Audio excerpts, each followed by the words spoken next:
What's up, everyone? Welcome to the 254th episode of the Pokemon Podcast. It's super effective. I am your host, SBJ, and with me today, I have Travis. I have been struggling all week to think of a way to explain to listeners of last week's episode that Pocket Trumpet is a real thing and not just a funny goof I made up because I sounded terrible when I played the trumpet last week. It's a real thing.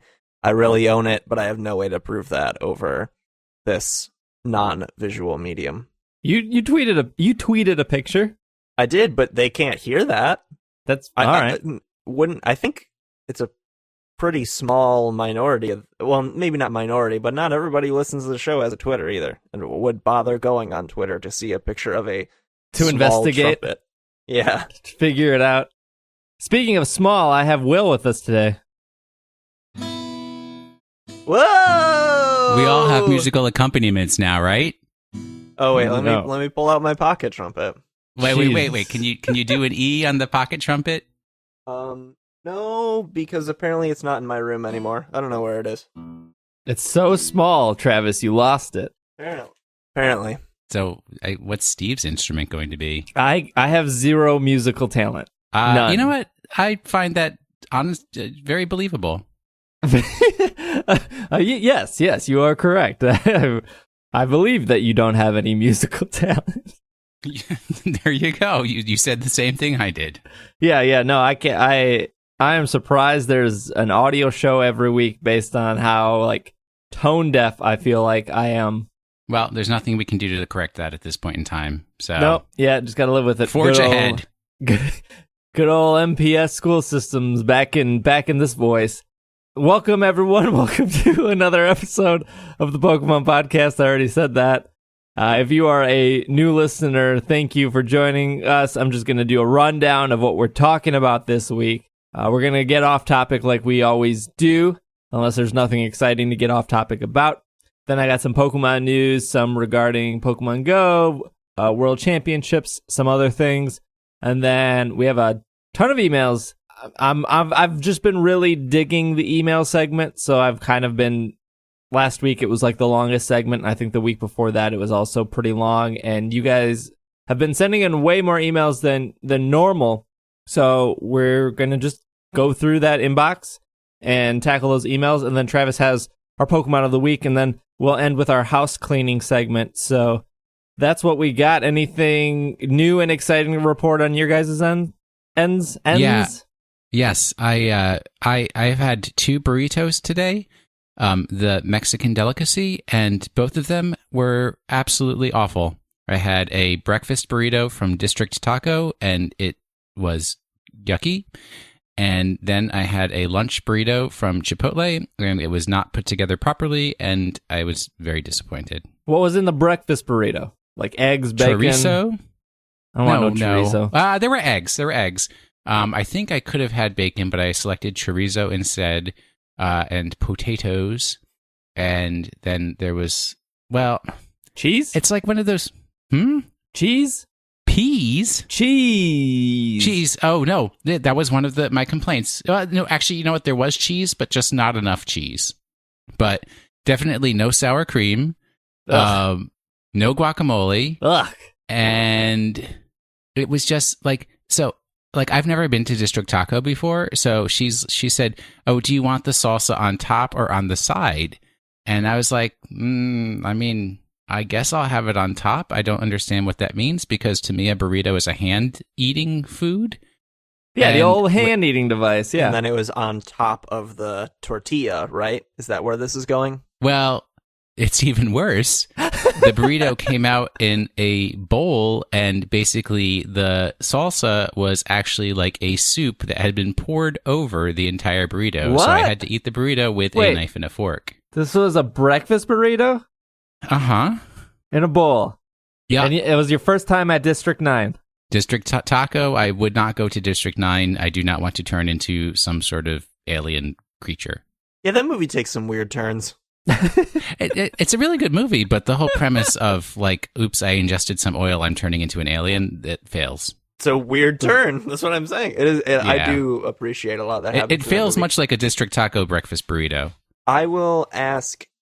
So, was this so is a wet burrito just a regional thing around here, or is that all over the place? Wait, whoa, back up. What is a wet burrito? Yeah, this is news to me, because to me, as I said, a burrito is a hand-eating food, and hand-eating foods should not be wet. I want to go on record that I don't like burritos, but continue, Travis. Yeah, so wet burrito is, I'm guessing what, I will admit a lot of ignorance to even Americanized Mexican cuisine, so I just didn't grow up eating a lot of it. So here's like the Google search when you just search for wet burrito, the image search that I'm showing the two of you. So it's the burrito. This is great audio.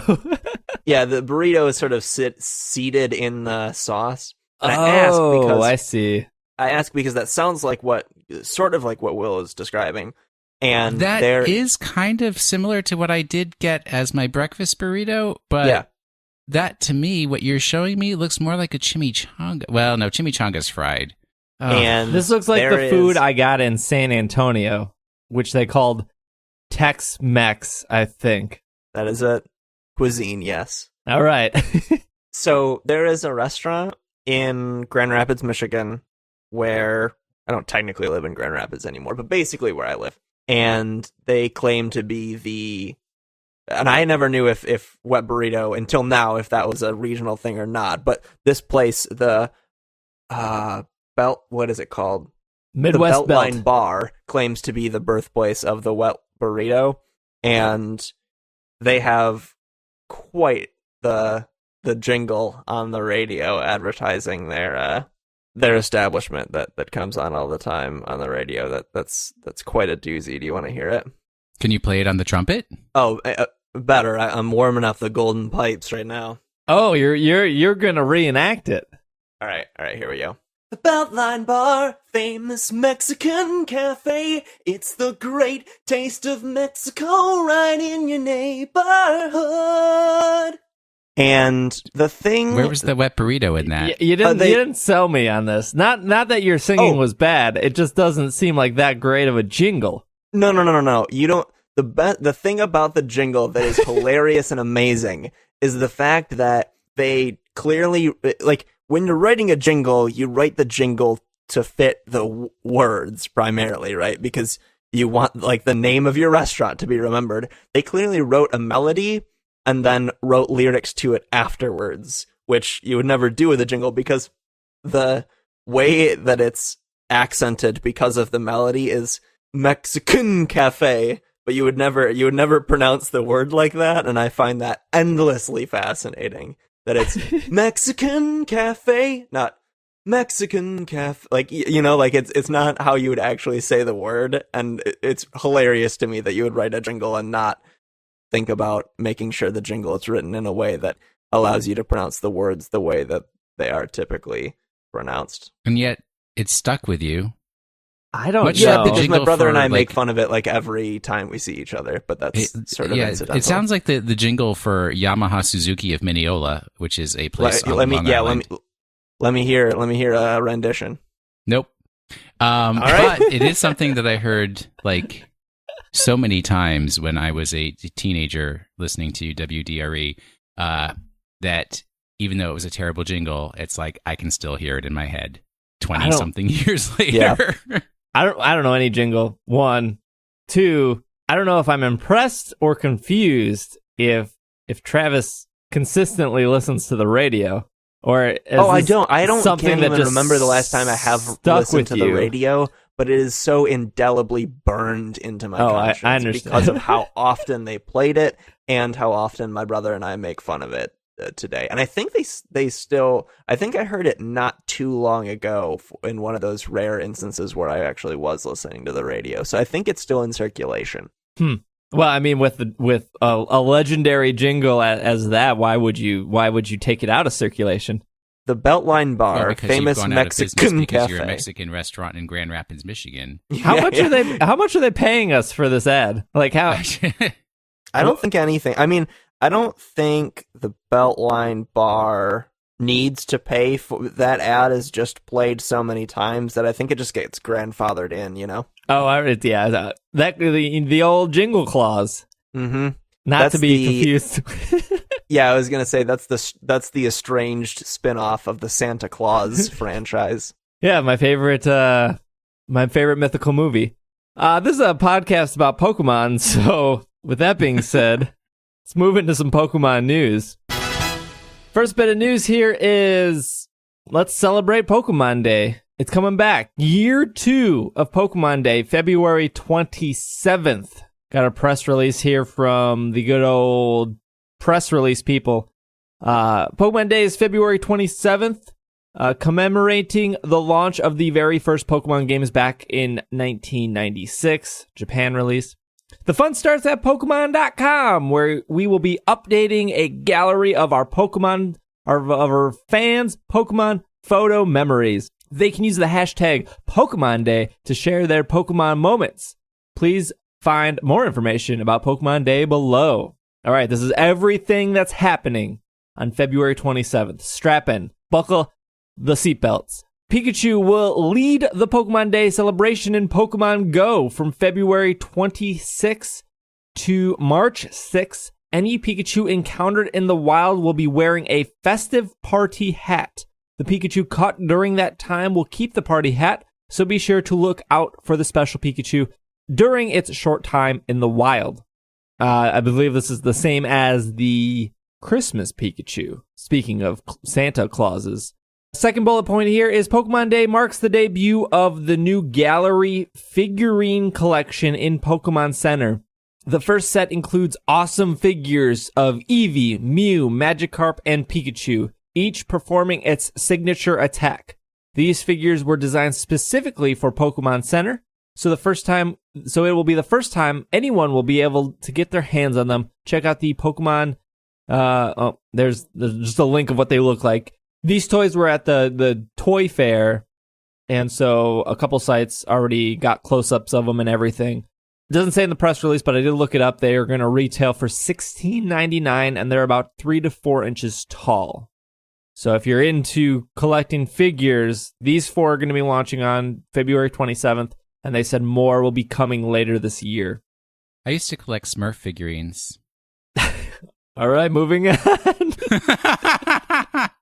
Starting on Pokemon Day, revisit some of the best big screen moments of Ash and Friends with a movie marathon on Pokemon TV. For a limited time, watch the original classic Pokemon, the first movie, as well as the not-so-good Pokemon Forever, as well as the also not-so-good Pokemon Zoroark, the Masters of Illusions, in their entirety. Remember that you can watch Pokemon TV on Pokemon.com or the following mobile apps. Nothing? Well, you said the following mobile apps. I thought you were going to start listing some mobile apps. No, just iTunes and Google Play. Oh, I was waiting for that. That the Zoroark movie was not good? Yeah, it's not good. Well, you're incorrect. So it's a fantastic movie, and it has a little talking Zorua who's real cute. I mean, those movies are more about the legendary trio dogs than they are about Zoroark. No, because they actually aren't actually in the movie because it's Zoroark just being them. Yeah, but I got nothing. You got no argument. Because Zoroark is like one of the top 5 Pokemon of all time, and you're trying to diss him in his movie. Yeah, I don't know about that. I do know that there are over 700 Pokemon, and Zoroark chose to be 3 Pokemon that have been featured in other movies.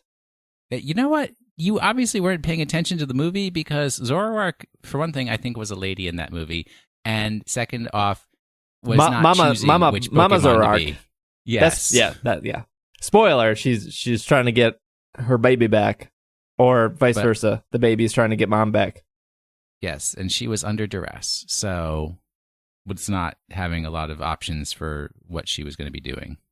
What else we got here? The Pokemon trading card game online is starting its Pokemon Day festivities early with an extra trainer tokens available on the bonus wheel for the entire week leading up to Pokemon Day. Then be sure to log in to your game on Pokemon Day for an extra special daily bonus. Remember that you can play the Pokemon TCG online on your computer, iPad, Android tablet, Battle today and throughout Pokemon Day for bigger rewards. Don't forget that right now you can head over to your participating GameStop store to get a bottle cap for Pokemon Sun and Moon video game. This item lets you boost the individual strength of one of your Pokemon's stats via hyper training, making the Pokemon even more ready for your next big battle. Bottle cap codes will be available at GameStop until March 5th. Pikachu lends its brilliant features to the new Pikachu Yellow Edition new Nintendo 3DS XL. Let me say the name of that system again. Pikachu Yellow Edition new Nintendo 3DS XL. This limited, it's got all the words in it. All the words you need. This limited edition new Nintendo 3DS XL is launching just a couple days before Pokemon Day, and it is sure to be popular, so check it out while you can. Wait, it's out now, and I wanted to get one, and I'm not going to be getting one. Oh, I'm sure it's sold out at this point, right? Like all the other Pikachu 3DSs that have come out, usually a Target or a GameStop gets about 2 of them, and then never gets another shipment. But what about all the people who are saving their pennies for the Nintendo Switch? I'm not saying the people buying the Pikachu Yellow Edition at this point are making a poor choice with their money when they could be, although when they could be getting a Nintendo Switch with that money. Maybe I will argue there is something inherently cool about objects that have very, very long titles, like the Pikachu Special Yellow, whatever. I love a good long title. I can still get a new Nintendo 3DS XL Pikachu Yellow Edition at the Target in Rockville, Maryland. Go get it. See you guys later. Keep your microphone on. Record the journey. The internet doesn't go that far. Not with that attitude. If you are looking, it'll be our edition of that really divisive episode of Reply All where they just kind of left and took their microphones with them. Is that not nobody knows what you're talking about. Oh, dang. Well, it's a really good episode of the podcast Reply All. Oh, dang. It's really good, and the joke is that this would... Whatever. I'll stop.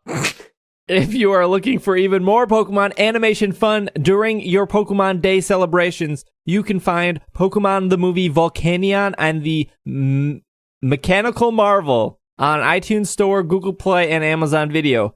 It's not free, by the way. You have to pay for this. Plus, check out the special edition Pokemon the Series Gold and Silver TV episode bundle featuring Ash's adventure through the Johto region. With this collection of episodes and the latest Pokemon movie, you'll be ready to host the perfect Pokemon Day party.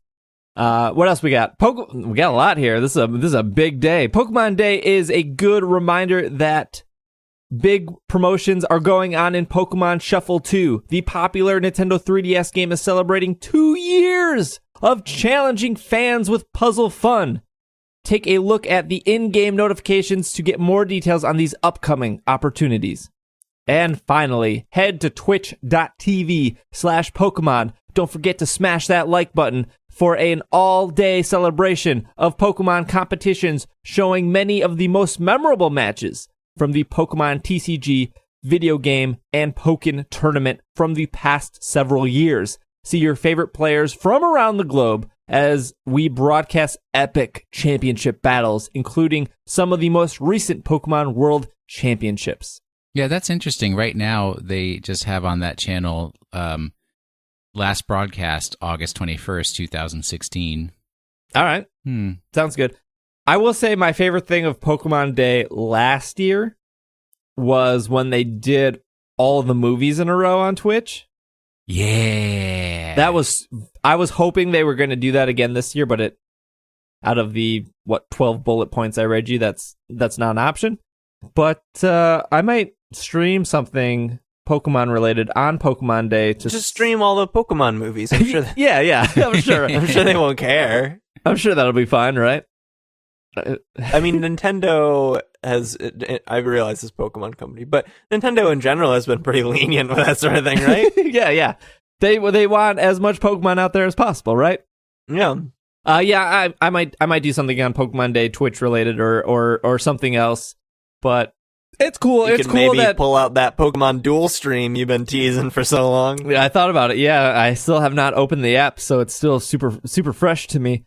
it is cool that they are doing this again. I'm glad this wasn't just like a one-off thing that, okay, this is the second year they're doing Pokemon Day, and yeah, it's not as great as last year, but hopefully they continue doing it because I do think it's a great reminder and the most wonderful time of the year. Yeah, and business-wise, if they're doing as much stuff as they are here, and they're doing that every year, that's enough to hit websites or other publications that maybe normally don't report about Pokemon to report about Pokemon, then which in terms reminds people that Pokemon exists. Because that just brought something to mind. Yeah. I don't know if you guys knew, but like Geico is sponsoring a tournament of champions of Pokemon VGC right now as we speak. Were you guys aware of this? Yes. And in their advertisement for it, they literally said, due to the recent return of popularity of Pokemon, we're holding this tournament. Wow. What? What do you mean? That's like pretty bold claim. They're late by 12 months.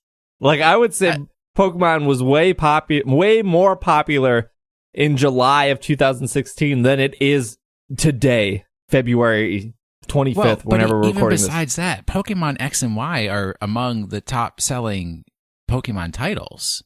I think which was Sun and Moon passed it. Well, hooray for Sun and Moon. But still, X and Y did not do poorly, and that's like 3.5 years ago. No, I think Sun and Moon passed Omega Ruby Alpha Sapphire at this point, but... Easily done. Yeah, I mean, projection-wise, Sun and Moon looks like it's going to outsell everything but the first two games.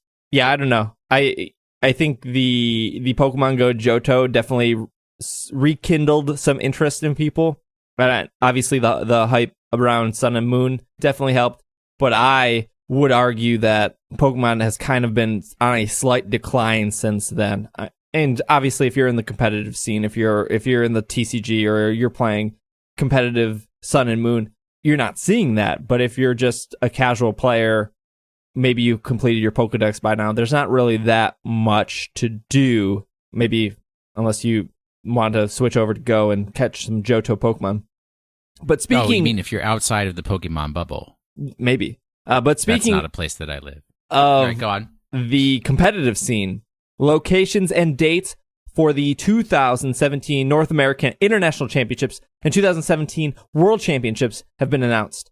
The International Championships will take place between June 30th through July 2nd at the Indiana Convention Center in Indianapolis. It looks like they moved back to Indiana. Last year, I believe, we were at the Cleveland, Ohio Convention Center. Columbus, Ohio Convention Center. So I wonder what that was all about. They probably just couldn't book those dates, right? And they had to move somewhere else? I mean, I could say some pretty horrible a price things. difference or...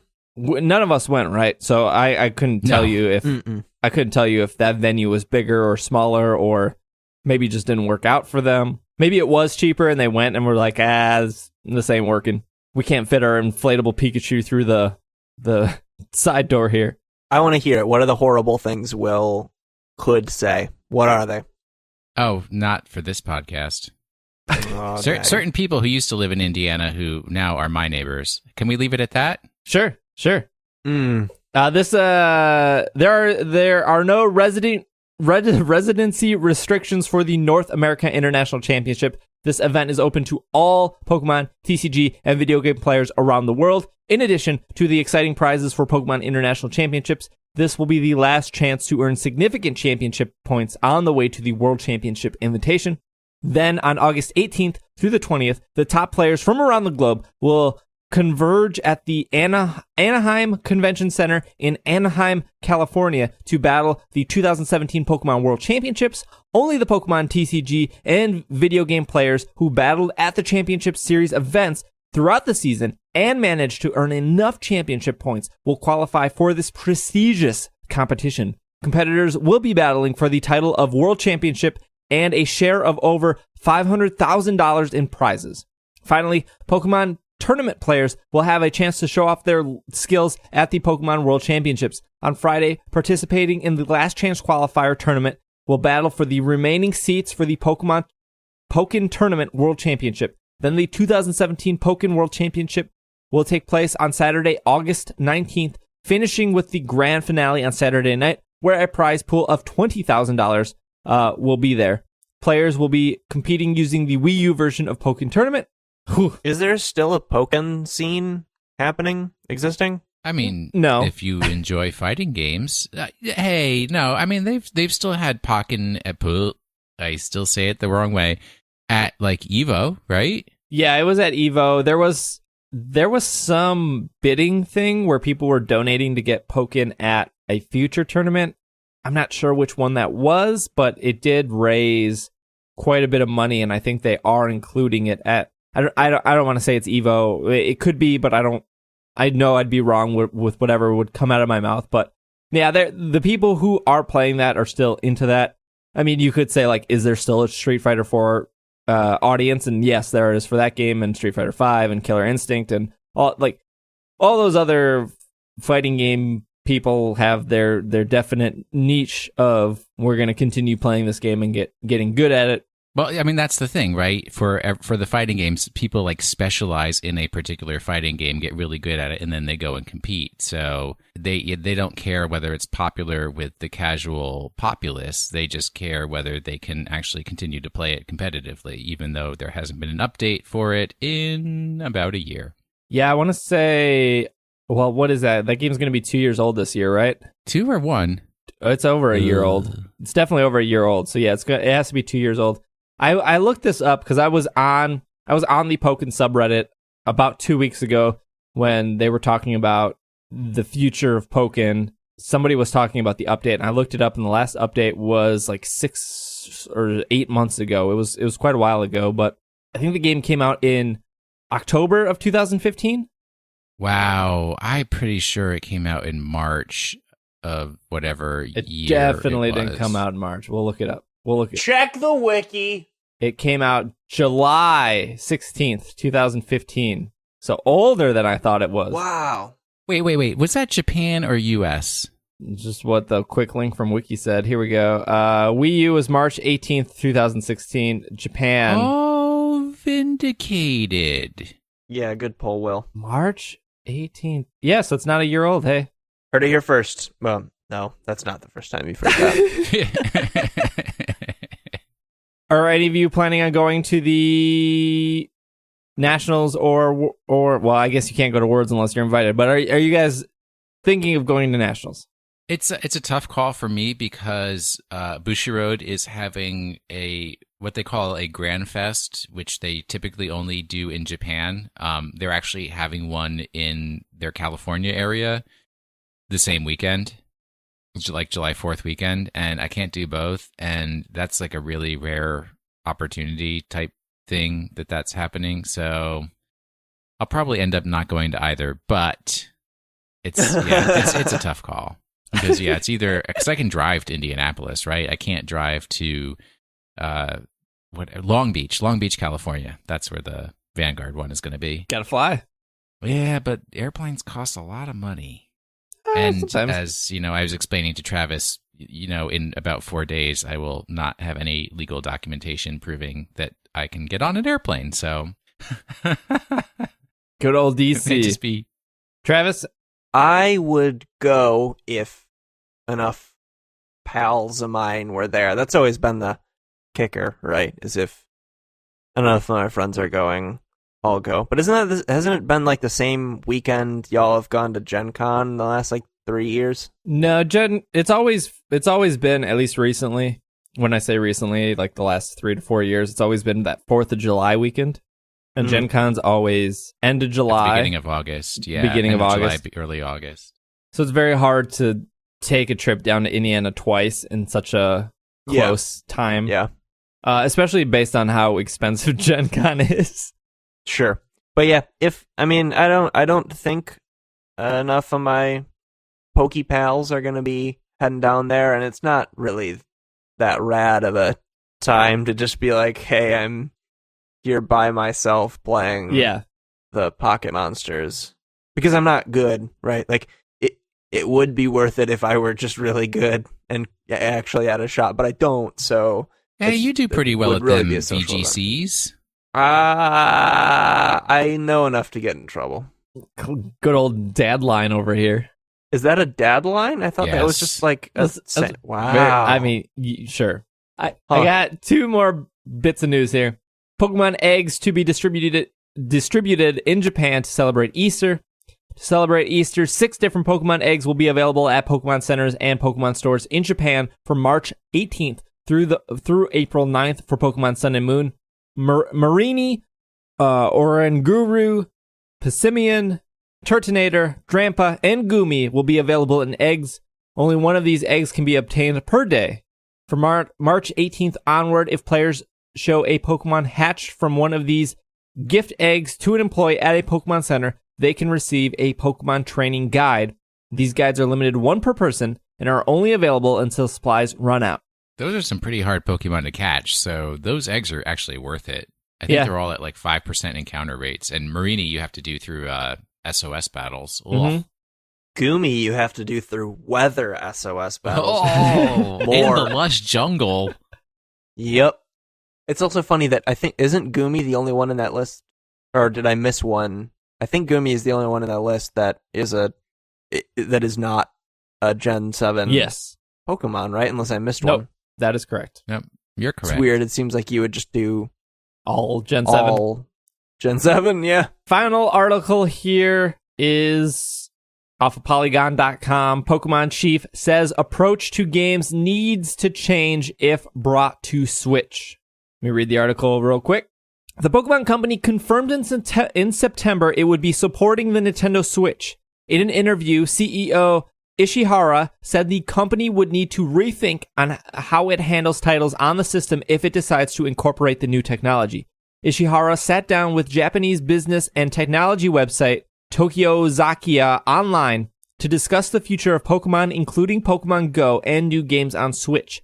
When asked how the Pokemon Company was looking to get involved with Nintendo's new console, Ishihara suggested the way the company approaches designing its main title games, like Pokemon Sun and Moon, would have to change if the new console was incorporated. Pokemon has been about being portable, and now there is the Switch, which is a portable home console, so it has a bigger screen and higher specs than we're used to, Ishihara said, as translated by NeoGaf, somebody. Apart from the main games, we make stuff like Pokken and Pokemon Mystery Dungeon, so I am thinking that we should make a game that suits the Switch. But at this time, I cannot confirm any projects. Ishihara added that if they were to develop games primary for the Switch, it would have to be different from the way they've handled making portable games in the past, but it wouldn't be elaborate. But wouldn't elaborate. It's still unclear if the company intends to release a game like Pokemon Sun or Moon for the console. The Switch may act like a GameCube, Wii, or Wii U in which became the go-to consoles for offshoot Pokemon titles like Pokemon Rumble, Pokemon Battle Revolution, and Pokepark Wii Pikachu's Adventure. It was rumored last year that a game codenamed Pokemon Stars, which would act as the third iteration of Pokemon Sun and Moon, would be released mid-2017, but the Pokemon Company hasn't confirmed those rumors. More information is to be expected to be released by the Pokemon Company throughout the year about what its plans are for bringing Pokemon games to the console. So there's your article. I think we've talked about this a little bit. I know there was a conversation last week where I said that every Nintendo studio is making a game for Switch. That was confirmed by somebody at Nintendo. But I think Travis asked if that included the Pokemon Company. I said I'm pretty sure it did. But now we have confirmation that they are making something. They just haven't said what. And it's going to be different than anything we've seen before. Woo. It all comes together in Pokemon Sun and Moon. I mean, the Switch to me is like a bigger Game Boy Advance, right? There was the Game Boy Advance to the 3DS, or to the DS, to the DS, was more of a dramatical change than just going back to a Switch at this point. It's just one screen that's bigger. It worked, yeah. So my curiosity is more around the wireless interactivity and, like, does the Switch have the ability to do, like, local battles? Yeah, it can connect to 7 other consoles. Oh, that's true. That's 8. true. That's true. All right. So then the real question becomes, are we going to have a berry mixing, mashing, some sort of contest using the Joy-Cons? I want to feel the berries as I smash them into Pokeblocks. That HD rumble up on those berries? Yes. This is the most important feature of that must come out of the whole research of the Pokemon company. Game Freak, get on those berries. Well, Pokemon normally shows something off around March for the year. What if the Joy-Con actually makes you feel like you're throwing a Pokeball? Want that? HD rumble. I mean, you can feel an ice cube. You might as well be able to feel a Pokeball. Yeah. Yep. You sold me. Yeah, I don't know what to really expect. The rumored game of Pokemon Stars was reported by Eurogamer, which reported pretty much everything correctly on Switch, more or less. I'm sure they got 1 or 2 things wrong, but they got more things right than wrong. So that's the only reason I really believe the Stars thing. Also, my reasoning for that making a little more sense was just the fact of how poorly Sun and Moon ran on the new 3DS XL, and some people didn't have problems with that, but I think any battles with the Ultra Beast really made the system chug a bit. And the other thing that kind of really sold me on this whole concept was how high the actual character and Pokemon models are outside the game when people pulled the source code and up-res them, and how clean and great they looked. And so it just seemed like they were developing a game for a more powerful piece of hardware that didn't exist until 6 days from now. How wild is it that the Switch comes out on March 3rd? Yeah, it's exciting, and it's like you said, it's wild to think about that. Well, it's exciting for people who are getting one, and then those of us who'll be sitting in a corner crying, playing Monster Hunter Generations on a new 3DS. Well, Will, you said you're not getting one because there was no Monster Hunter or no Pokemon, right? I mean, yeah, there's nothing. If I had lots of money just hanging out in the bank where it's doing me absolutely no good, then yes, I would have gotten a launch day Switch. But seeing as I actually have a family to feed and a house to maintain that drains my resources, I'm going to wait for there to be a more compelling reason for me to get the Switch. Unless somebody got it for me for my birthday and is not telling me, and it's going to be a huge surprise. Hooray! That'd be exciting. Travis, you're still running with your 20-year-old 3DS, so... That is correct. The closer I get to the launch of the Switch, the more I'm tempted to actually get it. I never get things on launch day, but for some reason... I don't know why the Switch is the one that is more tempting than things usually are for me, but something about maybe I just need something to spice up my life right now, and who knows? I don't even know what I would buy. ARMS. I guess I'm just gonna get really into ARMS. I don't know. Part of me, there's an angel and a devil on my shoulders. One of them is telling me to get the Switch, and the other is telling me not to do it. So. I'm still in the decision process. I would be concerned on your part whether the Switch will actually work with the Canadian version of electricity. It's just electricity up there. That's what you would like to believe. Yeah, that's what they're trying to pitch it's to not us. like the UK where they have different outlets. Remember that documentary where they had the elephant? That was filmed in Canada. What are you talking about? That was a throwback to last week's episode. It was the whole Tesla versus Edison. Oh yeah, elephant scandal. Speaking of scandals, what we're gonna do is we're gonna take a break. Scandalous. And then when we come back, we're gonna. I know, very, very. And when we come back, we are going to answer your emails. So we will be right back.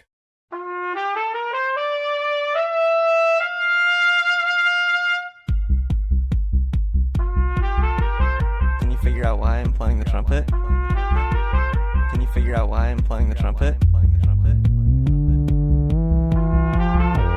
Oh, the trumpet. Oh, the trumpet.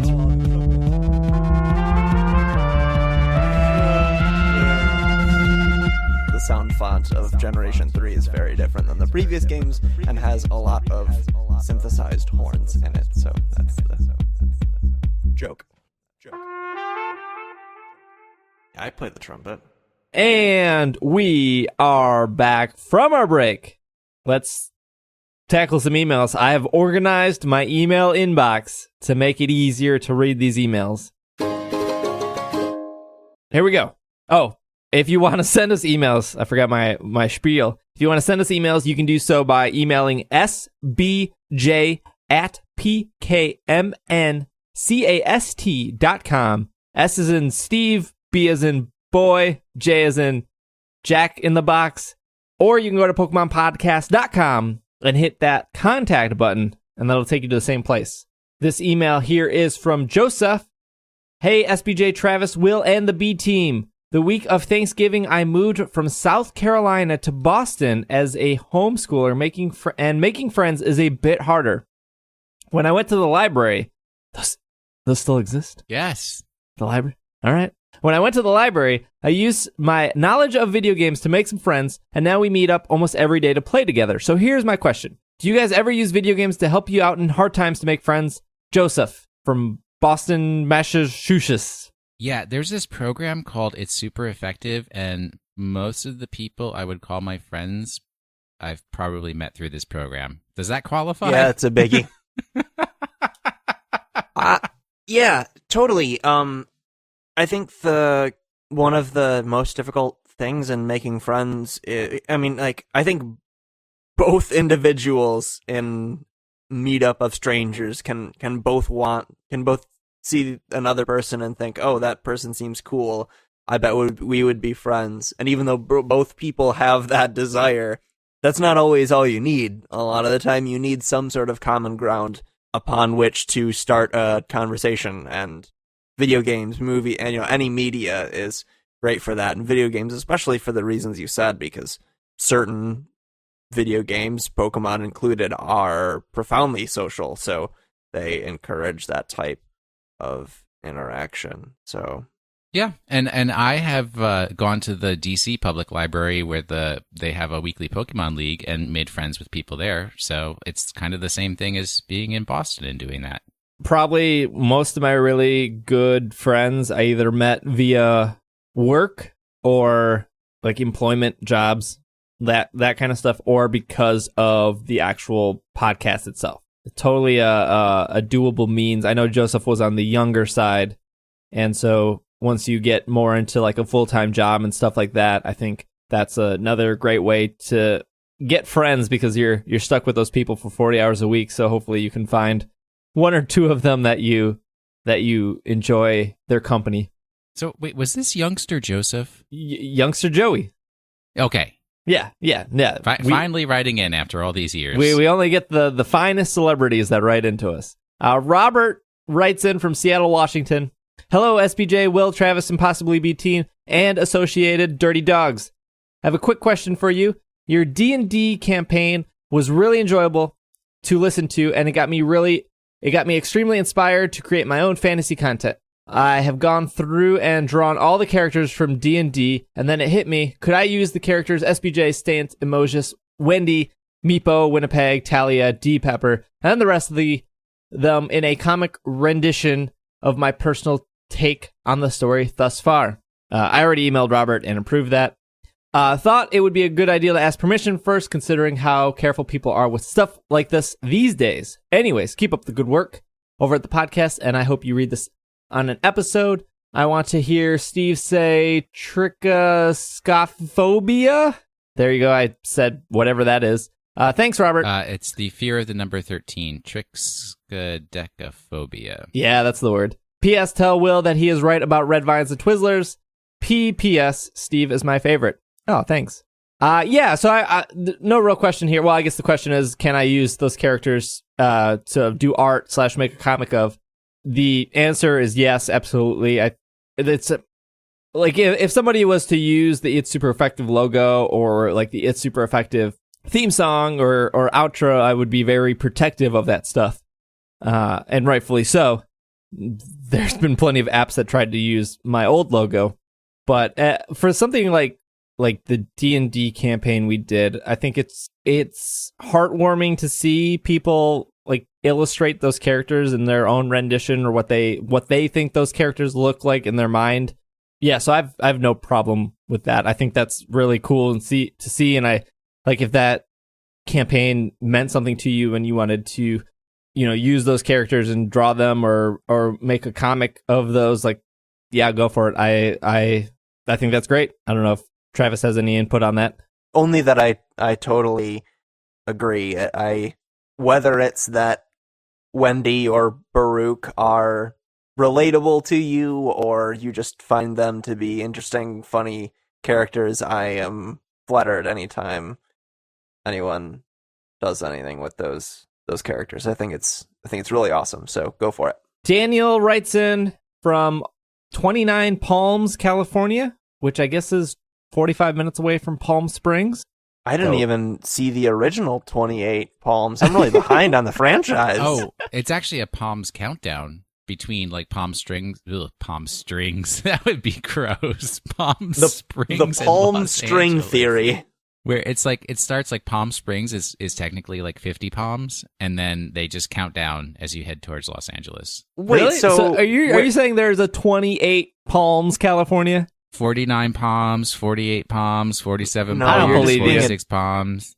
I don't believe this. I mean, believe what you want to believe, Ripley, but, he's got...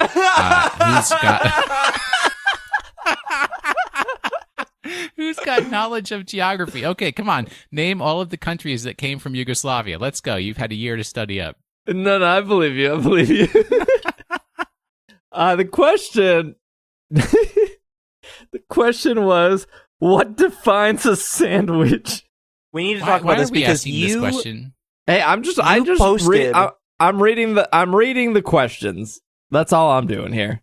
We need to talk about this because I don't know if you knew what you were doing when you were posting fake news on your Twitter account, but you posted this falsified screenshot that said the FDA classified hot dogs as a sandwich. I saw the YouTube video wherein YouTube personality Jax Films encouraged all of his viewers to make fake news articles, one of which is that the FDA approves hot dog as a sandwich. And I have a question for you, Steve. Are you either, one, a completely uncritical consumer of the news that you see, that you just see a thing with a headline and assume that it is true, at which point you really need to become a more informed consumer of news, or two, did you know that this was fake and intentionally try to mislead our audience, which I think is unethical. Is worse? Frankly. Well said. So let's back up a second. So the screenshot of CNN and it said the FDA declares a hot dog as a sandwich, I laughed really hard at, as anyone would in that situation, because it's an extremely funny headline, regardless of context, right? So the first thing I did is I went to CNN and I searched for it and it wasn't there. And then I used Google News because I figured CNN's search engine, like any website search engine, was not as good as just typing in CNN, then the headline into Google, and then testing to see if Google could find the article. And it couldn't. So at that time, I determined, oh, this is clearly fake, but it was still relevant to the show, right? Because we've had this conversation so often that I tweeted it with the like impression of like, this is relevant to our listeners. And then I got rid of it because I then thought, oh, what if people don't know that I'm like, this is a joke? Like, I know it's a joke because I did the research and like, I still think this screenshot is funny. I deleted it because I didn't want anyone to think, oh, this is real, because like in my mind, it's clearly not real. I didn't know that you deleted the tweet afterward. That was a very thoughtful move. But I did think it was funny, and for us debating about sandwiches, it was relevant to our show, right? I always encourage our listeners to, especially on like the subreddit, like if something is relevant that we talked about in the podcast, like boat race was a big thing for a while, share that with us, because that's great. That's like super funny. And so when somebody was like, oh, like look at this, FDA declares a hot dog. By the way, it is true that the state of New York does declare a hot dog as a sandwich. To go back, I did delete it just because I didn't want to mislead anyone. I just thought it was funny because it was relevant to our podcast. Glad we have that settled. Well, I've got news for you, Charles Foster Kane. Whoa, that's really weird because I was watching to... that movie today. I mean, not that it's like the first time I saw Citizen Kane, but I was literally watching Citizen Kane again today. Well, I've got some news for both of you. I have moved to a point in my life where I only find it's important to put definitions around actual things that matter, and things that don't matter I will leave free to people's imagination, and they can have it any way they wish as long as it doesn't have a negative impact on my life, and I will remain in peace. In Xanadu, a sandwich has to have bread. Can we just talk about Citizen Kane now? That movie's no good. What? Yeah. Or Factory. Oh, snooze-a-reno. If you want a sandwich to be 2 dogs and a cat in the middle, or if you want a sandwich to be the 3rd planet that NASA recently discovered that can possibly support human life, you go right ahead. That's a sandwich. Enjoy it. A hot dog is meat surrounded by bread, so therefore, I think it's a sandwich. You're not dragging me back into this arena. If you were to put like cheese and mayo between a soft shell taco shell, that's not a sandwich because there's no bread in that situation. You mean a tortilla? Yeah. I'm still really mad you said Citizen Kane was bad. Can we talk about something? Citizen Kane's not never bad. seen it. I've never seen it. It's just not that exciting. It's like there's no explosions. There's no explosions. Anytime Citizen Kane is brought up, I think of the Simpsons episode where they're walking through the movie museum and there's like a cane in some glass and it says Citizen Kane above it. And Lisa goes, "Hey, there's no cane in Citizen Kane." I don't know. It's still funny to me. What else do we got here? This one is from Scott from Brooklyn, New York, where hot dogs are considered sandwiches. What do you all possibly think of the Pokemon Company adding the ability to transfer Pokemon from Pokemon Go to Pokemon Bank, as some data mines have indicated? Building on your conversation in episode 252, it could potentially be another shortcut of getting competition-ready Pokemon. Imagine a higher CP Pokemon in Pokemon Go would likely have higher IVs in Sun and Moon, while also giving folks a reason to go back to Pokemon Go. Thanks, I love all the hosts equally. Scott. How are the Pokemon? Did we ever get a final on how the Pokemon that you move up from the virtual console games, how their IVs and everything are determined? Is it a roll of the dice, or that's guaranteed 3 perfect IVs? Everything else is random. All right, so it's probably going to be the same. And 3 perfect IVs is not enough to get you competitive, buddy. That's halfway there. There are some Pokemon No, where I mean, you're could... still going to have to breed. There are some Pokemon where if it's like a glass cannon type of thing, like you're having a 31 IV in defense on your, like, a Shelgore isn't really going to make it live any hits it wouldn't otherwise. So if it, really fast, frail Pokemon, you could theoretically get away with just HP, offensive stat, and speed. What did you just call that Pokemon? A Shelgore? Excelgor? I think it's a sub. Yeah, bug? sure. I mean, I'm thinking of, like, it's because of, like. I mean, I expect it from Steve. I expect better from you. Look, Pokemon names are hard to say. I get it from playing music in high school and, like, a Rondo and stuff, like the more like Italian. It is not an Italian bug. It's an American bug from Unova named Excelgor. What? Cool. I mean, I would argue that it doesn't matter. But oh no! Did I just break my own rule? A sandwich. No. I think it's a Slugger because I think the anime definitely says that. But I guess the question is, would you want to see Pokemon get transferred to Sun and Moon? Oh, I think does that negatively impact either game in any way? I think it'd be cool. No, I think that there's enough value, and I mean, especially if they do it the same way as they do the Virtual Console Pokemon, that, I mean, you're still going to have to work to get the really competitive ones. I don't think a higher CP. Well, let's ignore Pokemon the competitive aspect because, frankly, like that's not a big part of Pokemon. Like there are people who love to competitively battle Pokemon, but as we've seen from tournaments and the amount of people who buy the game, there are definitely people who just like to collect and play Pokemon. Well, sure. So it's going to help you complete EVs or IVs or what gets transferred. It's just the fact of how do you feel if the Caterpie you caught in Pokemon Go can get moved to Pokemon Sun and Moon? I mean, like I said, I think it's cool. Yeah, there's people who are forming relationships with their Pokemon Go Pokemon the same way that we form relationships with our regular Pokemon.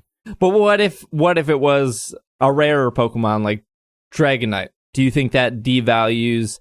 I'm making the assumption. No, the more the merrier. It doesn't matter. Like the only Pokemon that are like rare commodities are event only Pokemon, really, and you're not getting those in Pokemon Go. Like Dragonite might be hard to achieve within Sun and Moon because you have to.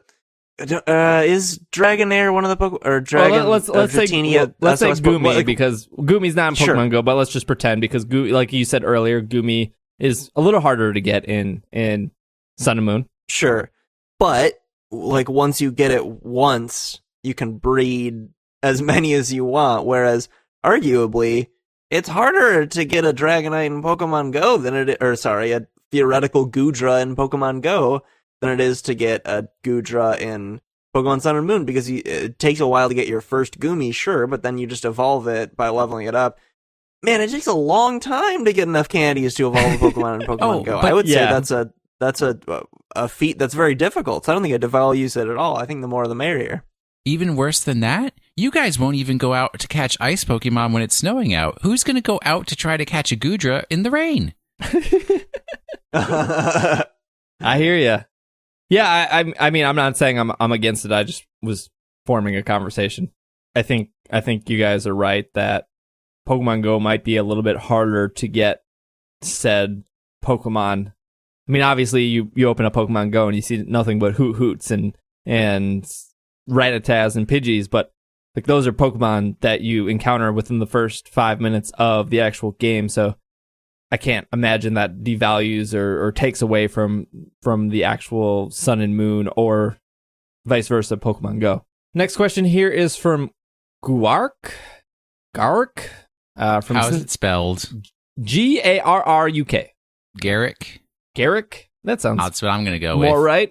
Cincinnati, Ohio writes in, I'm curious when the next season of your Pokemon Dungeons and Dragon podcast will come out, and I couldn't find any info about it when I attempted to look it up. Keep up the good work, Garrick. I really have nothing to say on this topic. I pulled this question to I guess say that because there hasn't been any information of season 3 Mythical out there. We talked about this off air last week because, you know, it is something that conversations have revolved around, and obviously when we finished season 2, we just didn't. We've definitely been talking about it and doing stuff with it. And what we talked about off air was the whole mindset of I have multiple projects in the works, and I don't like announcing those projects in case something falls through. Alan from Tuesday Night Podcast, one of the people I co-host my board game podcast with, said something that you would think that when you tell somebody you're going to do something that you are more likely to actually do it. But in reality, when you tell somebody you're going to do something, you're actually less likely to do it because you've already gotten the reward of telling that person. So if I tell Will, hey, I'm going to do an art show in 2018, and Will goes, oh, that's really cool. Awesome. Like, I can't wait. I've already gotten the reward. I've already gotten the feedback of like, that's awesome. That's great. Congrats. Whereas now I don't feel like I really need to do it because I would have got that congrats or like good job or awesome. I got that now instead of getting it in, 2018 when the quote unquote example I would have used. Does that make sense? Did I explain that right, Travis? You're the smart person here. Yeah, I wouldn't go that far, but just long story short, visualization is often cited as a tool to help you achieve your goals. But in terms of long-term goals, actually, most of the literature agrees that visualization makes you less likely to achieve those long-term goals because the act of imagining yourself achieving them gives you a reward it triggers the same reward responses in your brain, so you're less likely to actually try to achieve that goal because to some extent you have already partially received the award for doing so just by imagining it. There's a lot that would have to go into a season 3. The recording has to be done. There would have to be all new music, which Nick has done fantastic music for the show. He's the one that's been doing the new break music. So there would have to be music. There would have to be editing. That's all on me of like also making a new logo and getting that taken care of because we're no longer using the old Pokeball logo that Mythical was originally based off of. So there's a lot of work that needs to be done. I do want just to let everyone know that is a constant conversation we're having off air, and just keep looking forward to it. Once anything gets announced, you're gonna hear it on the show first, if not via a Patreon message or an email or Twitter or Facebook. Or all of the above. So like it is something that I do get a lot of feedback on of asking where it is. I just want to put that out there that it is a constant conversation that we are having. Boulder Snap. Hi, SBJ. Listening to last week's show, I heard you were selling WAP Zip shirts. While that particular item does not interest me, I wanted to ask if you were considering merch related to Mythical. I know my secret crush Logan has done a lot of renderings of characters and scenes from the show, and I know that was something I would buy in that manner. Also, you are great, but Will is my favorite. Travis has his Pokemon of the Week spot, which is excellent, but have you thought of getting Will to do also a small spot, maybe a TCG card of the week, or something to compare with Travis's segment? Just an idea, because I would like to hear more of Will. Thanks, and have fun in my hometown of Boston at PAX Boulder Snap. I have an entire podcast called Drive Check that you can listen to every week, where it's pretty much me and Cole and Jack just talking about cards. They're just unfortunately not Pokemon cards. Yeah. I've definitely thought about giving Will his own segment, especially since I feel like Pokemon of the Week has gotten more. Let me use Travis heavy. Let me use some buzzwords. It's gotten very streamlined. I think it's shorter but more concise. I think what Travis did with that, and that was really kind of on the fly of like, hey Travis, I want you to talk more and be more prepared and just kind of give off a moveset. Because again, I know a lot of our listeners aren't competitive, but I do know that some are, and so that segment is valuable to them, and I don't want to get rid of that.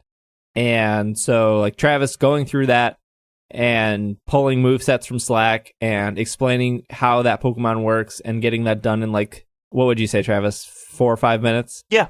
And doing that, and then me following up with your standard Pokemon facts, I think that works really well, and I would love for Will to do something like that, but I don't know what that would be, especially because Will doesn't I'm a fan actually... of the old school Will written articles on the website, the Pokemon of the Week articles that often I wouldn't say veered because that implies it was unintended, but often took interesting strange turns, personal turns or like interpersonal turns that were very touching. I thought I'm a big fan of those. So to say that Pokemon of the Week is my segment fails to acknowledge that a much more emotionally mature version of Pokemon of the Week was headed by none other than Will Anderson.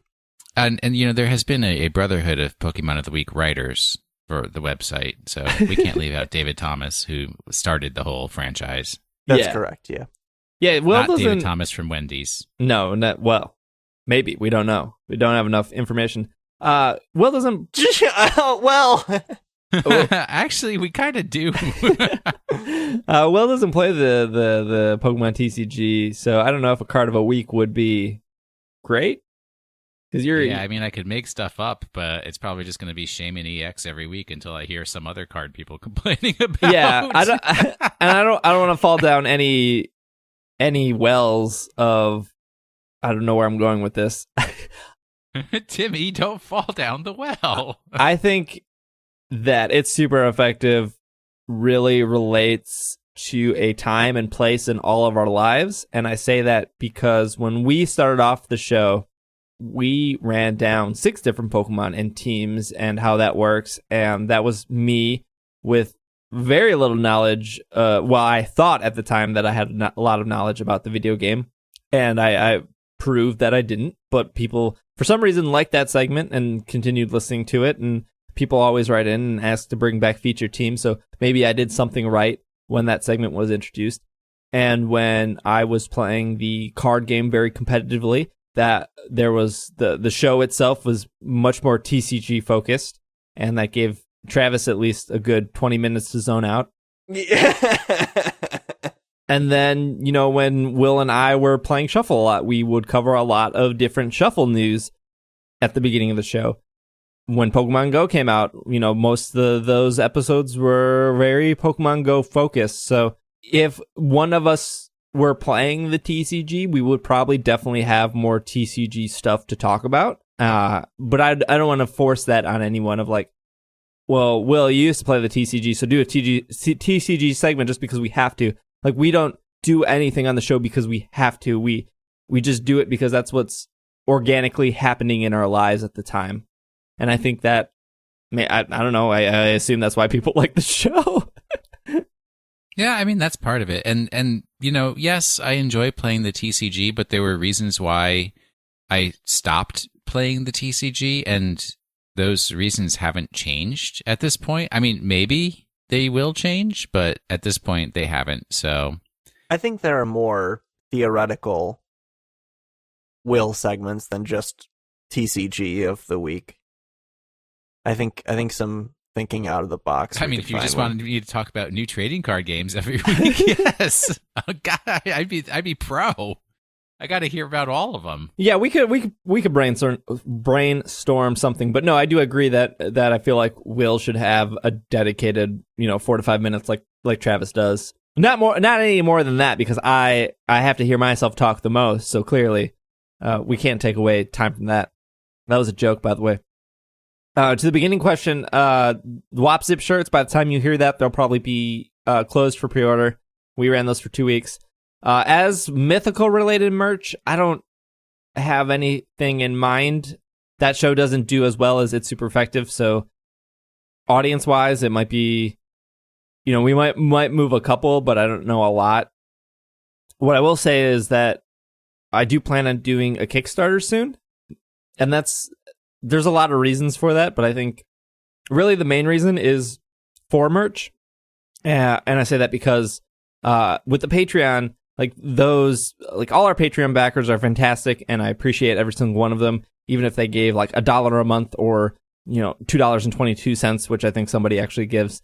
That's all fantastic, and that reward is getting into Slack, and there are other rewards to that. But there are no physical rewards, and every now and then I like to do a shirt run, which like the WAP Zip shirt is one of those. But I don't do a lot of shirt runs because there's just so many shirts out there in the world, and there are a lot of cool ones, and there are just a lot of cool ones that exist for periods of time, and they might be forgettable, but there's always I could sign on the internet every single day and find a cool shirt that I would be willing to buy, but also, at the same time, I have way too many shirts in my closet, so it's just something I don't do. And I feel like a lot of people fall under that. Like, shirts are just, everyone has too many of them, and there are already too many great designs out there. But as for the reason doing a Kickstarter is, yeah, that'll give us a couple more bucks to upgrade equipment or to, use that money to do other stuff for conventions or shows or whatever we decide to put that money towards. But it gives it lets us do merchandise in a way of like, okay, we know exactly 50 people want this kind of shirt. I go back to shirts, but let's just say a shirt. Cool, we know exactly 50 people want that shirt. We know exactly what size they want because of Kickstarter, and we gave them a time frame of 2 months so we can get those shirts made and shipped off. But more so that with the Kickstarter that I plan on doing this spring, I have Nick making custom music for it. So there'll be a little digital soundtrack that you can get of Pokemon music that isn't actually Pokemon music, but that is inspired by Pokemon music. So that's really cool. That's something we can offer. I have Micah, who is an extremely talented artist, doing some great portraits that I'll be able to canvas print And if you don't know what canvas print is, it's like a stretched piece of cloth with the image printed, already framed and ready to go. So really, it's like one nail in your wall and you can hang it. And also that'll be in poster form, which is, frame it yourself, get in a poster too. But canvas print, that's my way to go. I love canvas prints. So I have Micah doing some stuff. I have Nick doing some stuff. I'll be doing some stuff. So that the Kickstarter is, here's a bunch of Pokemon podcast merch. You can get physical things, whether that's buttons, stickers, artwork, music, and you can help support the show.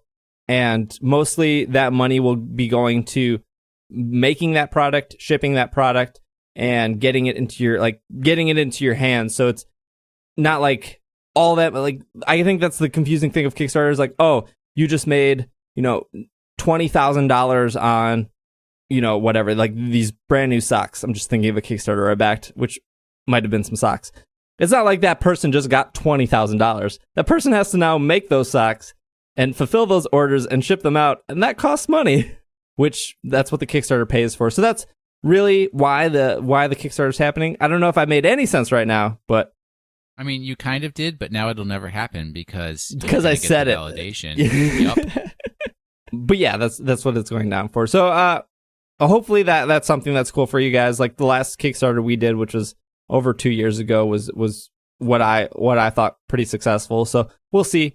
I also know that some people don't like giving their money to Patreon and they trust Kickstarter. And so that's just another way for, somebody to feel comfortable throwing $5 our way and then getting some stickers in return. I have so many It's Super Effective shirts from through the ages that I could probably go like a month only wearing It's Super every day wearing something It's Super Effective. Yeah, so I don't know. It's exciting, but maybe I'll make some like mythical stickers or something of the sort and have that as a Kickstarter reward. With Patreon, it's just very hard to do physical rewards on that platform. Just the back end doesn't make it easy for that to happen. That's why pretty much everything on our Patreon is like digital only. Of okay, you get into Slack. Okay, you get into Slack, but you get access to this channel. Okay, you get into Slack, but you also get access to these downloads that are hidden behind a password. Stuff like that. Let's do like 2 more questions. This is from Tommy from Columbus, Ohio. Dear Will, I enjoy it when Travis talks about philosophy. Love, Tommy. P.S. If any other listeners also enjoy Travis's philosophical digressions, go check out the podcast Arbitrary Archive, where look at that! Where ontological and I can't say that. Musings reign supreme. Whoa, I didn't even... This is not... My question is, why was this addressed to me? I think you said last week you didn't want to hear about Travis Ramble. I believe I said the opposite because Travis said he did not want to talk about Hegelian dialectics, and I said, let's talk about Hegelian dialectics. That is true. I did opt out of the dialectic. That's just not a particular area of interest of mine. I don't think we've talked about ontology on Arbitrary Archive, because it's just we talk about media. I very much appreciate the free plug. I know you're going to think that this...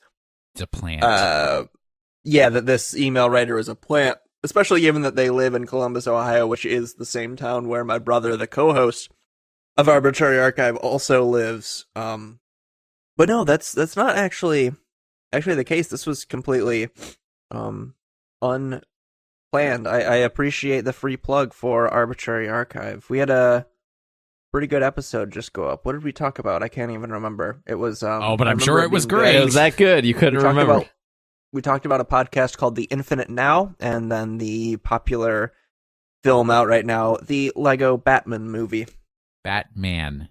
The old Batman. Batman. Not Batman. Batman. You mean like Superman and Aquaman? You're just doing this on purpose. The great Marvel hero Spider-Man? I took 4 semesters of philosophy. Now you guys are infecting me. You took 4 semesters of philosophy. As anyone who went to a Jesuit college or university is required to take 4 semesters of philosophy, My English is wearing off on both of you. Yes. I enjoy philosophy. I did not enjoy those courses because one of the most painful things about taking college and university required philosophy courses is the people who will never, ever be able to comprehend philosophical concepts being required to be in those classes with you. It is true torture. And I commend Travis for getting past those beginning stages and into the higher levels of thought.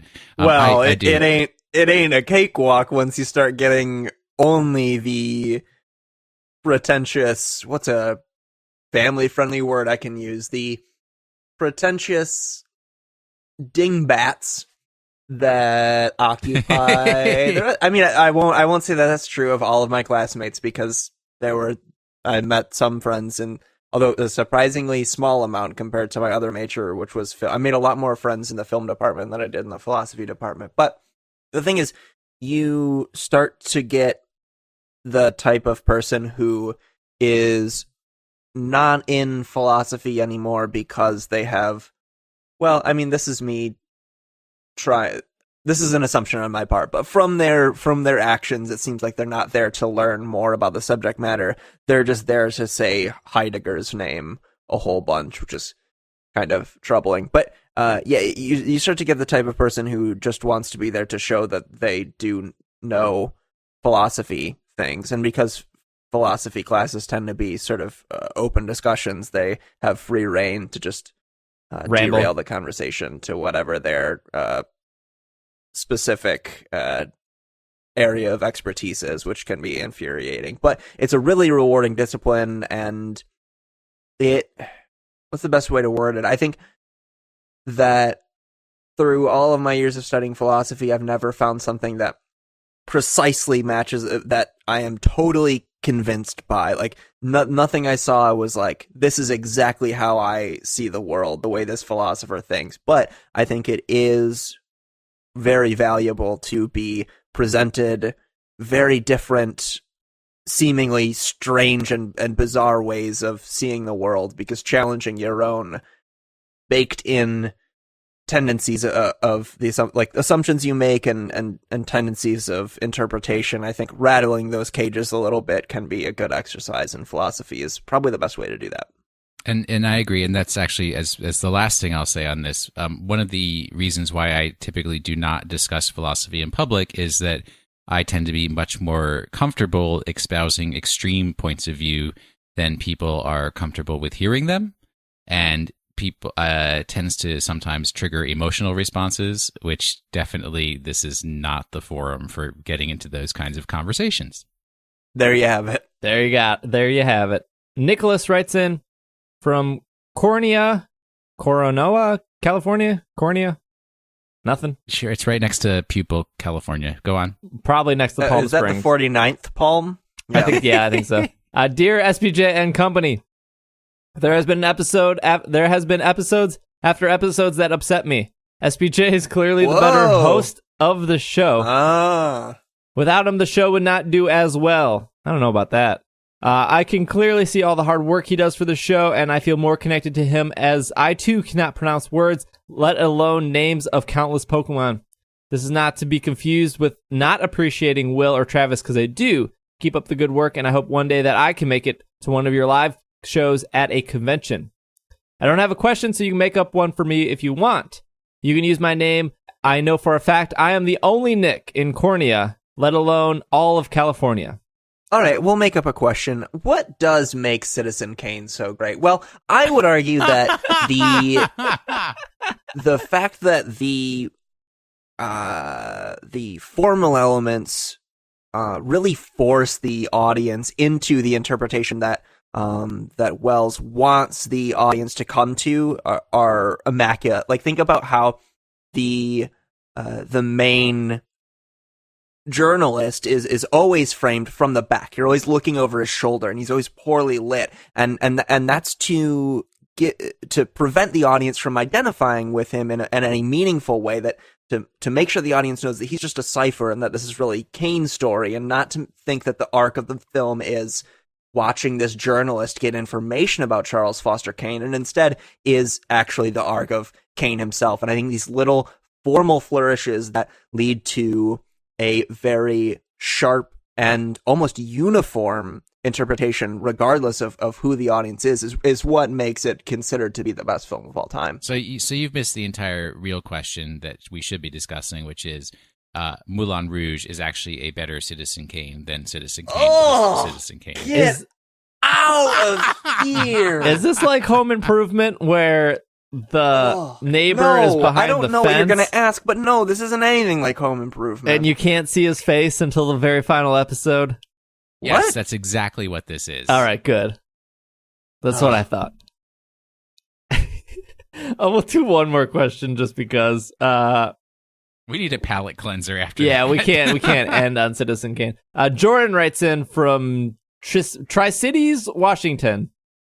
A comment from an earlier show asked what you would like to see in a future Switch Pokemon game, and I wanted to voice my wants, and I would like a whole 3D revamp. Yes, I know this will likely happen. I know this will likely never happen. But I would want a 3D Pokemon game where you would be able to walk around like Pokemon XD and see the Pokemon in the grass, where like Final Fantasy XIV. So it's not random encounters, but you can still be surprised and whatnot. I would also like 3D battles, not like Pokémon, but like Pokemon Stadium or Coliseum.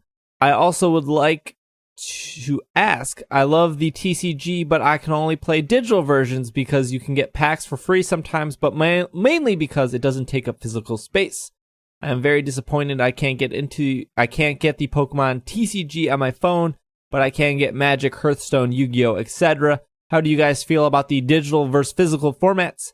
Thanks for the show, guys. It's been a pleasure to listen each week. Steve, you are my favorite podcast host, but Will is the best. Also waiting to hear that Travis email. So I read this message because we're going to read the Travis email right now. No, I'm just kidding. We're not doing it right now. I'm still teasing it. We'll get to Travis's email eventually. Okay, a couple of things to break down. It looks like Jordan's concept was the whole seeing the Pokemon instead of random encounters. A lot of games do this. Final Fantasy 15, Final Fantasy 14. For some reason, Final Fantasy games are the only thing sticking out on my mind, but what do you guys feel about that? I mean, that's just adding to the verisimilitude of the Pokemon experience, so I'm all in favor. I mean, they do try something like that, because on like Pony Island, they have the shadows of the Pokemon running through the grass. It turns out to be like a Primeape or something that comes after you, and they have the shaking trees, and something jumps out at you, and they have the shadows of the bird Pokemon, which actually started in Gen 5, best gen. So, I mean, it's just it's a progressive step from that. Right, where you have a more clearer representation of the Pokemon that is you're about to encounter. Yeah, and we basically already have Pokemon Stadium or Pokemon Coliseum level battles, because battles are in 3D now. So we got that one. I think it's more like the camera movement and everything. We have camera movements too, but there are no cameras on the Switch, correct? No, I mean, like, not like physical cameras. I mean, like when you're... No, I'm just saying that you can't have an AR Pokemon game on the Switch because there's no cameras. Yeah, right. That's correct. I don't think AR is the question. I think the question asker just means a more cinematic battle system, and we're clearly going that way. Right, we're just not completely there yet. Even though I would say that it is probably doing things a lot better than Stadium has, but that's a pretty old game. But I get the concept, right? As for the thing about foregoing random encounters in favor of the style of something like Chrono Trigger, where the monsters are already placed in the environment and you run up to them to start an encounter, is that even in the Sun and Moon rendition of it, like Will was talking about, and the Gen 5 version 2, I don't think you can do that for even the majority, let alone the entirety of encounters, because Pokemon is so built around having a variety of Pokemon in each area that if you could see what Pokemon it was before you were about to interact with them, I think that kind of fundamentally breaks one of the core experiences of playing Pokemon, and that's knowing that you can get a Pikachu in Viridian Forest and having to work to get that Pikachu because it's a low encounter rate, right? Like, if you could see, oh no, that's the silhouette of a Caterpie, I'm going to skip that. That's the silhouette of a Metapod, I'm going to skip that. I think it fundamentally changes the game in a way that's a little less interesting. I mean, it's certainly not more interesting. It may be the same, but I don't think it's necessary, at least in my opinion. Do you agree, two of you? I think if you were to like see Pokemon, you would probably need bigger areas to go. Okay, there's 3 or 4 Caterpies hanging out, but then over here, there's a chance for a Pikachu to show up or something. I'm just piggybacking off your Viridian Forest concept, whereas in something like Final Fantasy 14 or 15 and maybe you can speak to Chrono Trigger, Travis, but those areas are so big that there's this fog that happens. So it's like, well, I can see pretty far and I can see these monsters in front of me, but if I keep walking, I'm not sure what's actually going to be over there until I get there. And that's where, the game could possibly generate other Pokemon or whatnot.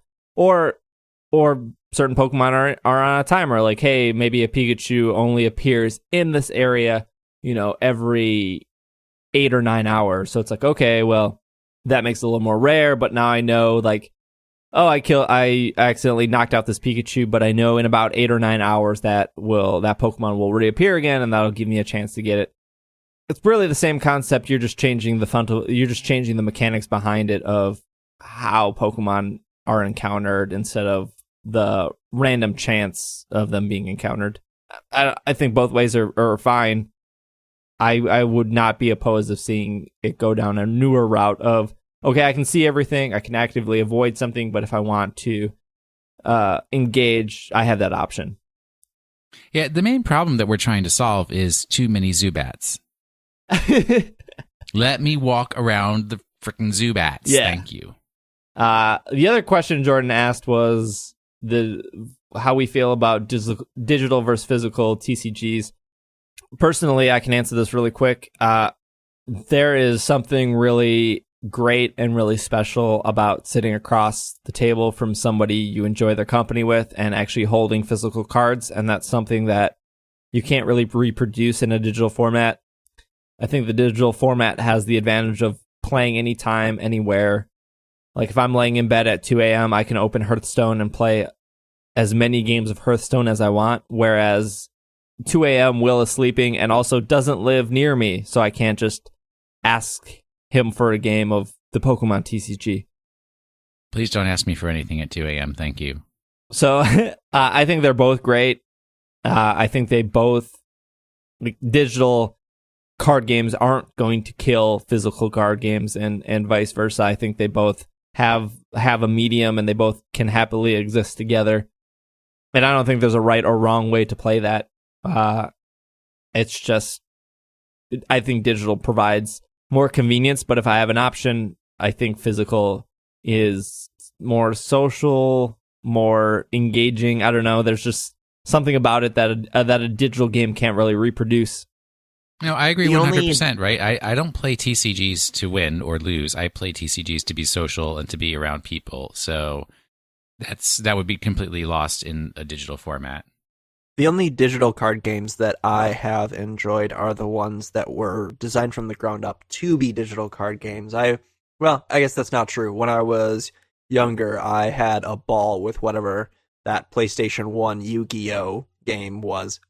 Barring that strange example, generally I don't, when I was into Magic, I didn't really like the Magic Online stuff. Even though I've never really been into the Pokemon TCG that deeply, I've dabbled a little bit in Play TCGO, is that what it's called? I think so. And I was never really into that. The only digital card games I've liked are the ones that are built for it. So Hearthstone, the Elder Scrolls card game isn't bad. I haven't played Gwent, but I know people really like the card game within The Witcher, which is called Gwent. And the reason is that those games can utilize mechanics that are really only available within the digital space. So think things like being able to produce a randomly generated number without having to resort to dice rolls. You can't really do that in a card game unless, like I said, you do a coin flip or a dice roll, which gets cumbersome. Then you have to carry all these dice or coins with you, which is unfortunate because you're already carrying all of your cards. But able to just quickly do that, or cards that have so thinking about Hearthstone, there's some cards that have effects where like you pretty profoundly change the state of the game. If you know Hearthstone, cards like Lord Jaraxxus that replaces your hero, like that card is very complicated in its effect. Like it would be very difficult to like write all of the effects that card has on a physical card, but it works in Hearthstone because you don't really need to explain all that because the game does a lot of that action for you. And I think when digital card games are able to just be digital, they can take advantage of those elements. But when they're physical card games first, you sort of just get the worst of both worlds.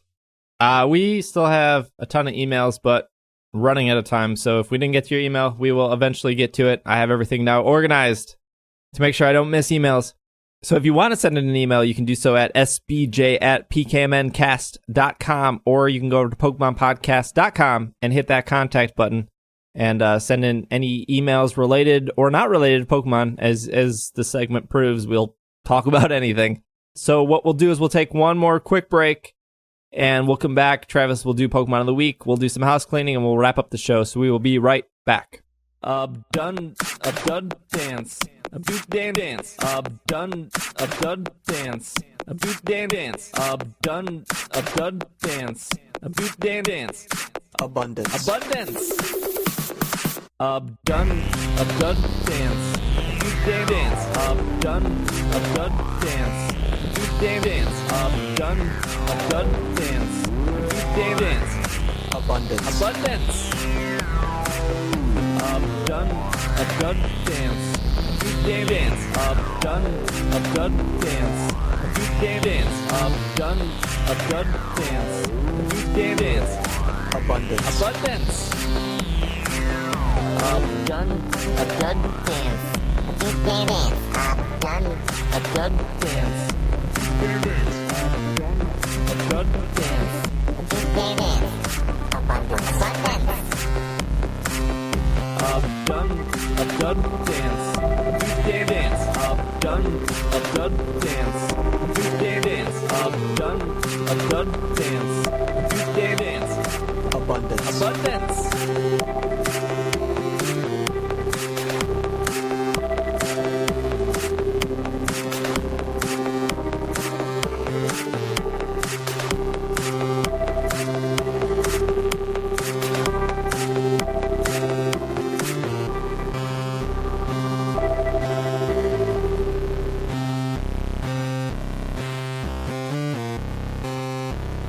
And we are back from our break.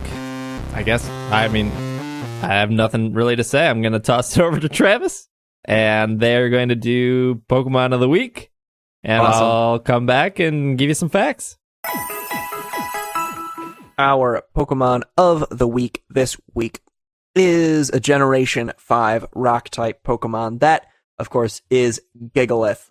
Gigalith in Gen 7 has the ability Sandstream, which calls upon a sandstorm as Gigalith is sent out into battle. I will be frank and say that I have never used a Gigalith on my team in Gen 7, so I don't have a lot of expertise using it. So because of that, instead of having me ramble on about the strategy of using it, I'm going to give you 3 as opposed to the usual 2 movesets for Gigalith, because I wouldn't have a lot to add because I don't really feel like I know enough about the Pokemon to give you that meaningful of information. So other people are going to do that through me because I am a strange puppet. Our first set comes from frequent Pokemon of the Week contributor Kevin, aka Koopa Bruz. That's an adamant nature with 252 EVs in HP, and attack with the remaining 4. In special defense, your item is going to be leftovers, and of course, Sandstream is your ability.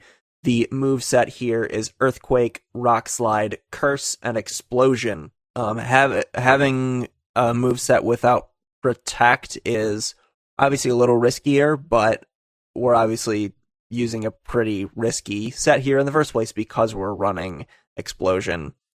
Rock Slide is there because it hits both opponents and is the same type attack bonus move. Curse is great because it allows you to either synergize with or counter Trick Room. Gigalith is already very slow, so being able to slow yourself down more makes sure that you are able to go first under the effects of Trick Room. Earthquake is just good coverage. Our next set comes from Mark, aka... What's Mark's Slack name? Marshmallow Loaf? Yeah. Yeah, Marshmallow Loaf. And that is an Adamant Nature. This one actually is not going to use Sandstream, so you would use this for you would use the ability Sturdy here. Your EVs are going to be the same as the one from before with attack, HP, and the remaining 4 in special defense. Your item is going to be leftovers. Then the moveset is Protect, Stone Edge, Smackdown, Earthquake. Mark says the first slot is Protect to see what your opponent is working with. Earthquake's high base power tends to make short work of a lot of Pokemon. Stone Edge, while only being 80% accurate, is very effective for Gigalith. And Smackdown can assist with flying types if you're paired with a ground type Pokemon. Smackdown is a really interesting move, by the way, being able to make flying types or like Pokemon with Levitate no longer immune to ground types. Can be a pretty powerful effect. Fun fact, Zygarde's move, 1,000 Arrows, I think that's what it's called. It's a signature move of Zygarde, also has that same effect. It can hit, but it can hit flying types just with that move, so that's pretty cool too. It's unrelated though. And then the third set comes to us from Brandon, aka Brandon21486, and that set is going to also use Sandstream. This time we're going to use Rockium Z, so we're going to be able to use the Rock Z move. Your EVs are going to be 244 in HP, 252 in attack, and then the remaining 12 in special defense. This is going to be a Brave Nature, and this is a pretty typical set that you would see. It's Stone Edge, Earthquake, Rock Slide, and Protect. The Brave Nature and Zero Speed investment allows you to be, as Brandon says, quote, faster, unquote, in Trick Room. So another way to take advantage of or counter a Trick Room with that fairly offensive moveset there. Like I said, I'm not confident to give you a lot more information than these folks already have about Gigalith, so I'll just end it there. All right. And if you get a shiny Gigalith, it has blue crystals on it instead of the red crystals. Gigalith was first seen in a triple battle with teammates Reuniclus and Gothitelle against a Blitzel, Darmanitan, and Drillbur during the Oha Suta episode, which aired June 27th. It was not revealed until August 7th, 2010. So that was, almost 2 months before we knew what Gigalith was, even though we saw it early.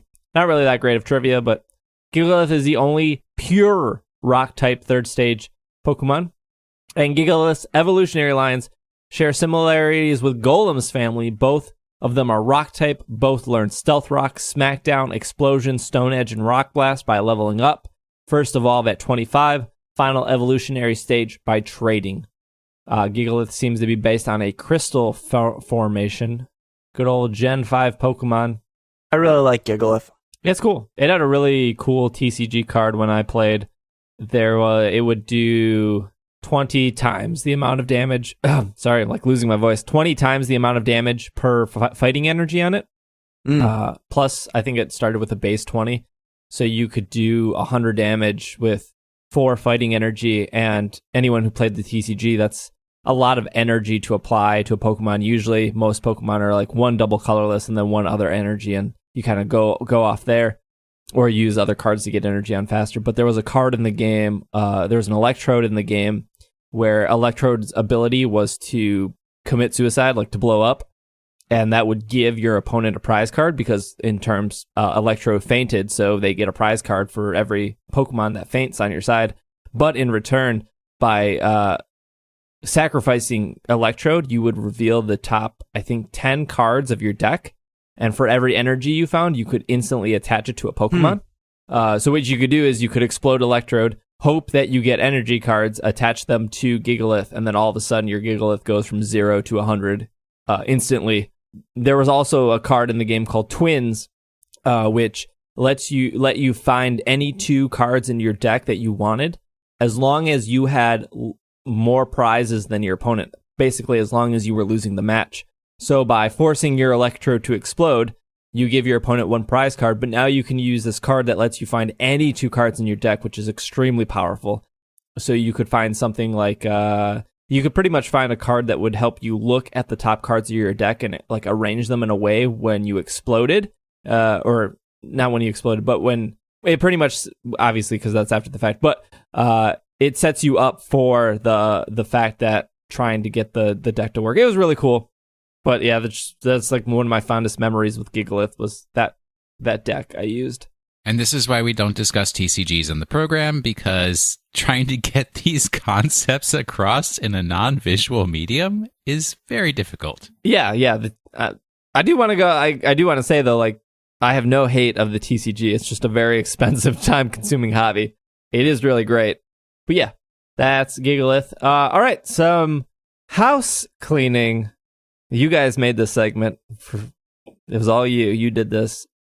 I've been adding more stuff to the Pokemon Podcast YouTube channel. So just YouTube/PKMNcast.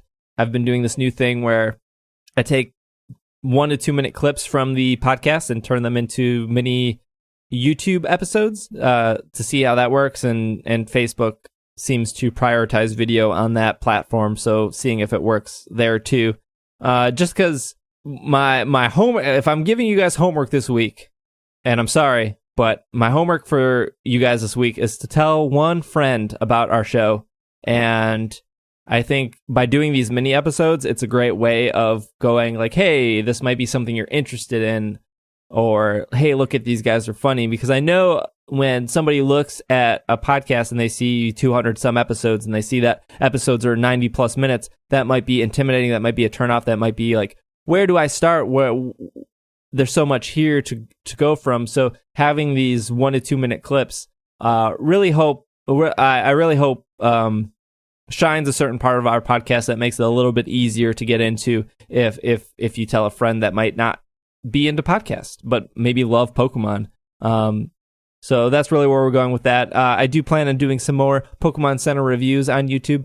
And they 1 or 2 of them will involve a giveaway. So just like a comment, obviously watch the video, hit the subscribe button, comment.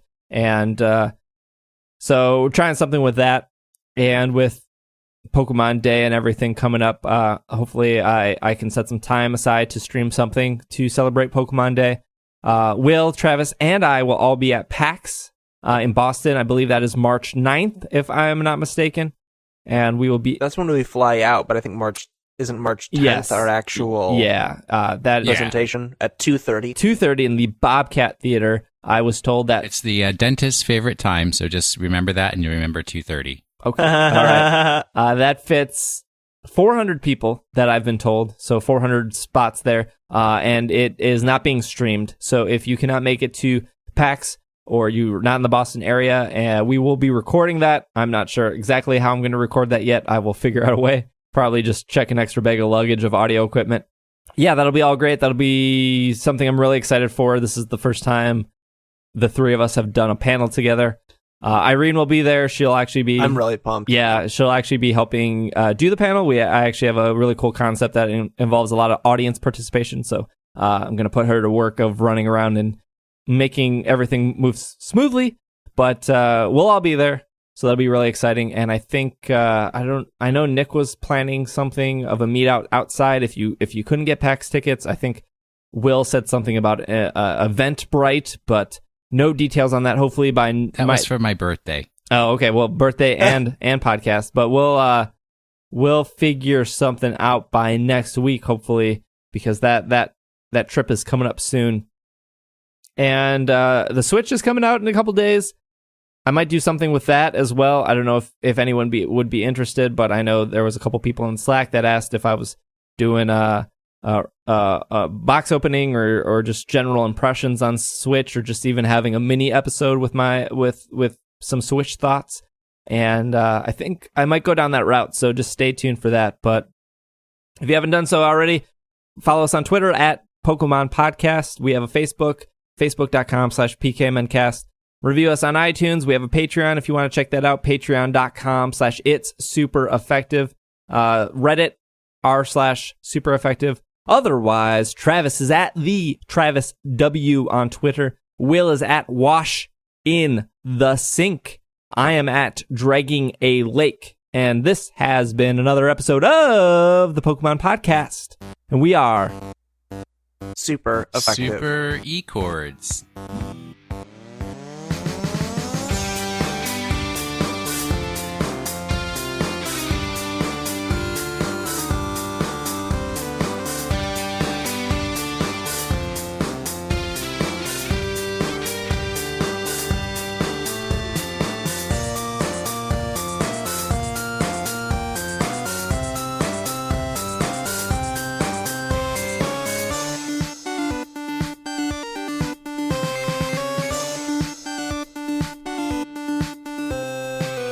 I want to talk about keeping that dog clean in 2017 because I think that dogs are revolting, because less than a week ago I was actually bit by a dog when I was at the beach, and I think they are very angry that I am asking them to be kept clean in 2017. So you know what? No. I will not let this get me down. Keep that dog clean in 2017. Just wanted to give a big shout out to Wally. You can check him out over at drunkontacos.com. And if you want to be part of the shout outs at the end of the episode, you can jump over to patreon.com/itssupereffective and sign up for the producer tier. But again, a shout out to Wally. You can check out his stuff over at drunkontacos.com. Thank you everyone for your patronage and supporting It's Super Effective.